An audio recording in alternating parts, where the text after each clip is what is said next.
जोपर्यंत थंडी संपणार नाही ना, तोपर्यंत माझ्या घरात मेथी भाजी ही संपणार नाही. तर आज पुन्हा एकदा घेऊन आली आहे मी मेथीची भाजी.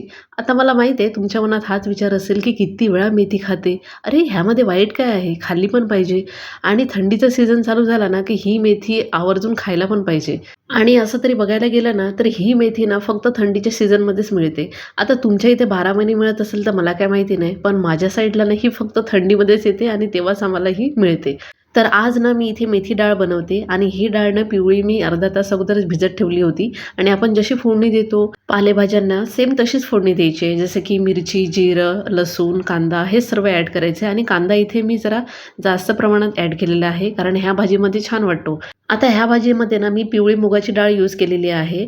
तर ती शिजवायची पूर्ण, त्यानंतरच आपल्याला मेथी ॲड करायची आहे. आता ती शिजते तोपर्यंत मी इथे पटापट चपात्या आवरून घेतल्या आणि चपात्या झाल्यानंतर बघितलं तर पूर्ण डाळ शिजली होती मस्त.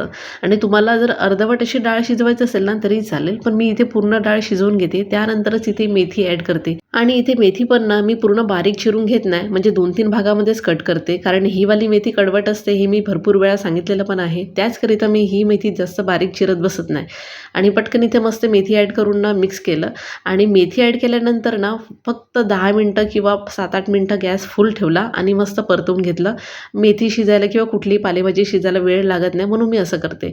आणि ते भाजी झाल्यानंतर मस्त टिफिनमध्ये भरून घेतल्या. आता गरम आहे म्हणून मी साईडला ठेवून देते. तोपर्यंत मी इथे चपात्या पण भरून घेतल्या. मग हे सर्व झाल्यानंतर ना मी योहानचा नाश्ता बनवायला घेतला. चला तर मग भेटूया पुढच्या ब्लॉगमध्ये. तोपर्यंत बाय.